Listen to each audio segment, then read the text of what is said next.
A question that we are commonly asked is, how early in your pregnancy should you start a hypnobirthing course? Well, I have taught people from as early as 18 weeks all the way through to 39 weeks.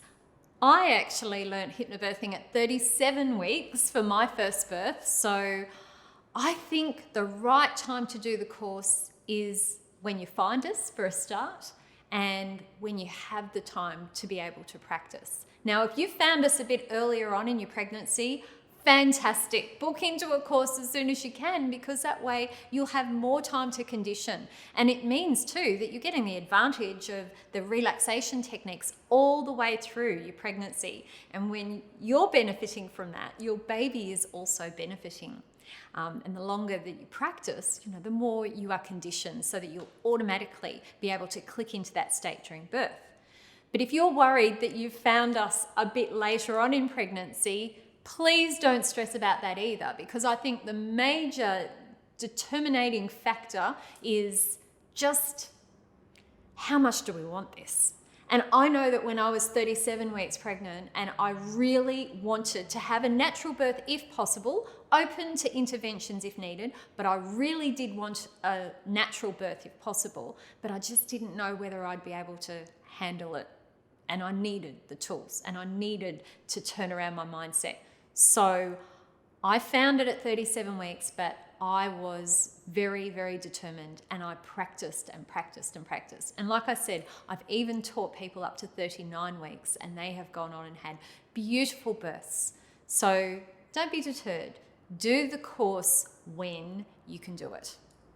I have a question from a mum who is 34 weeks and she says, my baby is still breech. I have an ECV booked in for 36 weeks. Is it too early to do the positive cesarean course just in case? All right, well, I'm sure that you're doing everything right here. Like, if you don't already know about this, we do have a blog on our website with heaps of information about breech. We have a special breech turn track, and I urge you to be listening to that regularly. And if you're having an ECV, then listen to the track as you're having the ECV. So the breech turn track is for breech or posterior. So it's a pretty good track, if I don't say so myself.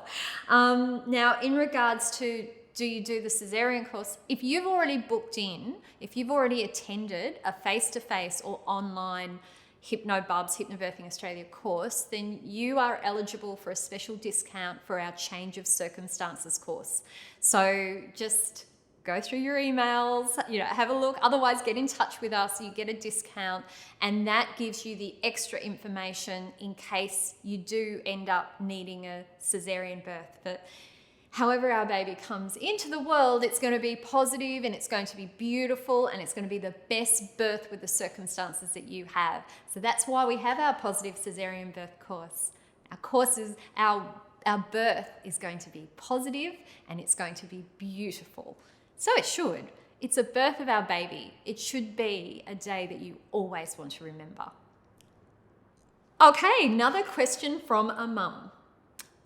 Do expecting mums with depression and anxiety have a hard time during birth? I have been asked this so many times through the years. We do put a lot of pressure on ourselves, and I think we're worried that we're going to put all this work in and that we won't be able to actually access the tools during birth, that everything's going to go by the wayside and we're going to fall into this dark place during the birth. But what you've got to remember is this course is very much about conditioning, training, creating neural pathways, which is very beneficial, not just for your birth, but for your whole life. So if you have suffered from depression or anxiety, this is a course for you. That these are tools for life. You might actually very much surprise yourself. This could even be a turning point in your life, because when you know that you can practice these techniques and you can train yourself to divert your thoughts from a negative pattern to a more positive one, if you realize that you have that ability during such a time, such an important time, such as birth, just think of what you're capable of doing throughout your whole life. So yes, you can absolutely utilize these tools and they are going to serve you well. So I received this question from a mama. I'd like help with the inappropriate needing the loo moments. Now, I'm assuming that you're talking about poop during birth, and anyone who has attended my classes or attended the online course would know this is one of my favorite subjects. I love talking about poop. Look, poop happens. And it often does happen during birth, but this was one of my major fears going into birth. I really did not want to poo in front of my partner, in front of caregivers. However, as the baby descends further and further down, it's going past your bowels, and if there's anything left in your bowels, it is likely to slip out right at the end. But what I want to reassure you is, you tend to empty your bowels mainly at the beginning of labour. A lot of us spend a fair bit of time on the toilet when we're at home or if we're at the hospital. We tend to empty our bowels earlier on. So by the time it gets to the actual birth where the baby is descending, there's not going to be much there, right? So I describe it as like little pellets. If there is anything, they're little. If you're having a water birth, don't worry. They have a pooper scooper and they scoop it out.